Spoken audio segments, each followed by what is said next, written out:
সমস্ত গ্রামের মানুষ বলতে আছে তাহলে গ্রাম ছেড়ে চলে যাও। মা কাকে বলা হয়েছে?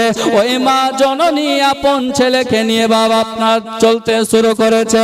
যেতে যেতে যেতে যেতে যেন বেরাদার একটা বাজার দেখতে পেয়েছে।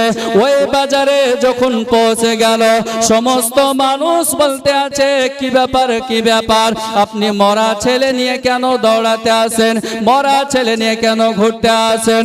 বলে আমি মা জননী আমার ছেলেকে অনেক ভালোবাসি, আমি মা আমার ছেলেকে কবরে রাখতে দেব না, এই জন্য আমি গ্রাম ছেড়ে এই দিক দিয়ে চলে যেতে আছে।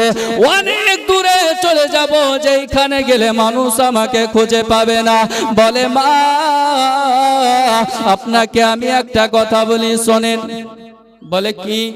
বলে আপনার ছেলেকে যদি জীবিত করতে চান তাহলে বাগদাদের সরজমিনে চলে যান। গাউসে পাক বাচ্চা নিয়ে খেলা করে, বাচ্চাকে মারে আর জীবিত করে। জোরে বলুন না সুবহানাল্লাহ। সুবহানাল্লাহ। ওই মা জননী তিনি বাবা ওই মানুষটার কথা শুনে টুকটুক টুকটুক করে বাবা হাঁটতে শুরু করে দিয়েছে।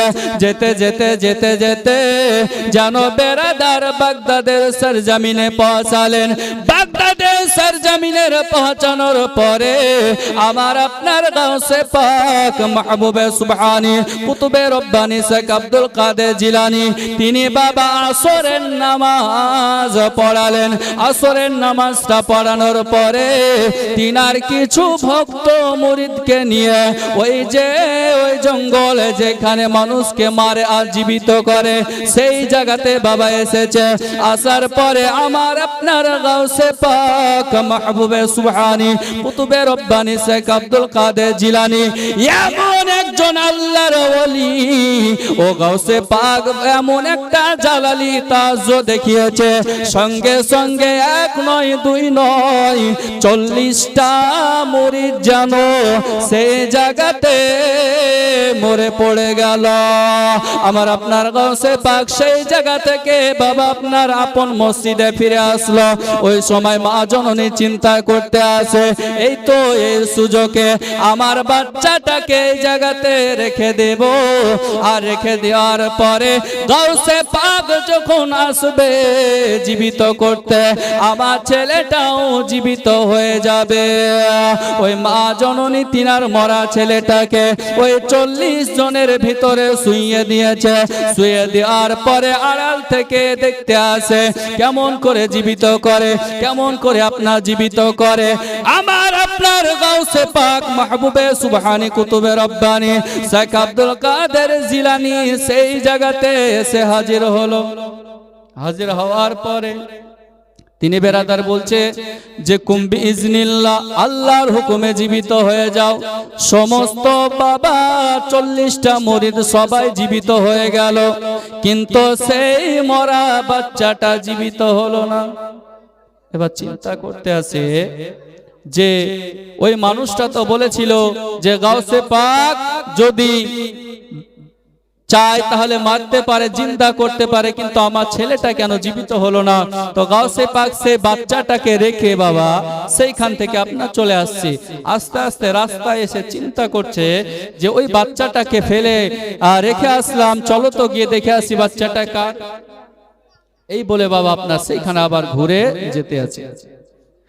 এ দেখেন ব্রাদার ইসলাম মুআজ্জাজ সামানি কেরাম, এ সোনামানি কেরাও গো আমার আব্বাজি মুসলমান ভাইরা, আমার আপনার গাউসুল আজম তিনি বাবা সেই রাস্তা দিয়ে টুকটুক টুকটুক করে আবার সেই জায়গাতে পৌঁছেছে। আমার আল্লাহ পাক আল্লাহ তাআলার যারা নেককার বান্দা হয়ে যায়, আমার আল্লাহ বলতে আছে, আমার আল্লাহ পাক আল্লাহ তাআলা বলতে আছে আমার বন্ধুর কথা মানে আমি আল্লাহ আমার কথা। জোরে বলুন না সুবহানাল্লাহ। আমার বন্ধুর হাত মানে আমি আমার আল্লাহর হাত।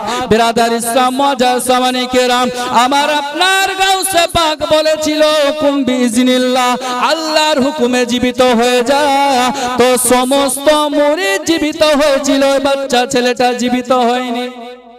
তো গাউসে পাক এসে দেখে বাচ্চাটা ওই অবস্থায় পড়ে আছে। এখন আপনার কিছু মানুষ এটাকে আপনার বিশ্বাস করতে চাইবে না বলে এটা সম্ভব নয়। কিন্তু যদি বাবা মুসলমান একটা মানুষকে জিনে আসর করে না জিনে ধরে তো নাকি, জিনে যদি আসর করে তো মৌলভী সাহেবের কাছে নিয়ে যাওয়ার পরে মৌলভী সাহেব আপনার নিমের ডাল দিয়ে পিটে, তো ওকে আপনার লাগে না কাকে লাগে? জিনকে লাগে। ওই সময় সে মানুষটা আপনার বুঝতে পারে না, জিন আপনার কথা বলে, নিজের পরিচয় দেয়, নিজের ঠিকানা দেয়। তাহলে বাবা একটা মানুষের উপরে জিন যদি আসর করার কারণে জিনকে যদি লাগে ওই মানুষটাকে না লাগে, আমার আল্লাহ বলতে আছে যারা আমার হয়ে যায় আমি আজকে আল্লাহ তার হয়ে যায়। জোরে বলুন না সুবহানাল্লাহ।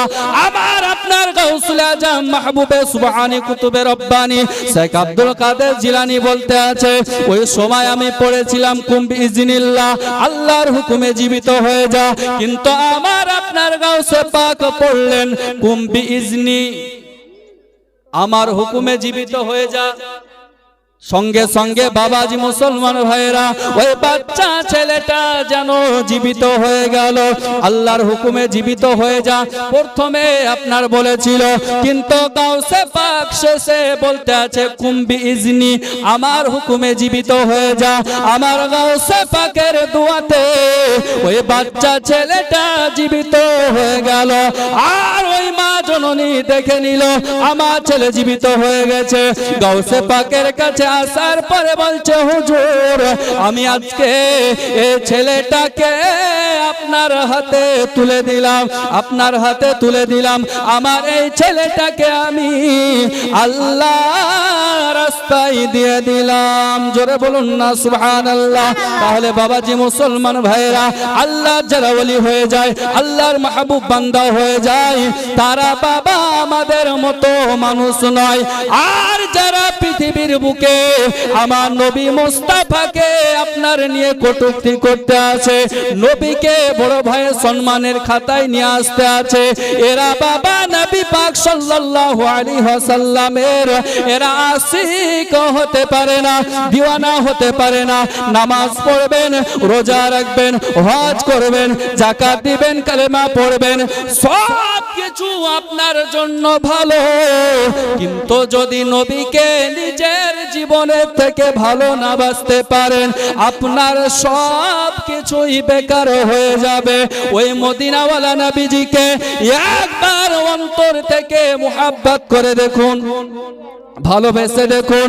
আমার নবী মুস্তাফাকে ভালোবাসলে সবারই ভালোবাসা মিথ্যা হয়ে যাবে, দুনিয়ার ভালোবাসা মিথ্যা হয়ে যাবে, কিন্তু আমার নবীর ভালোবাসা কোনোদিন মিথ্যা হতে পারে না। জোরে বলুন না সুবহানাল্লাহ।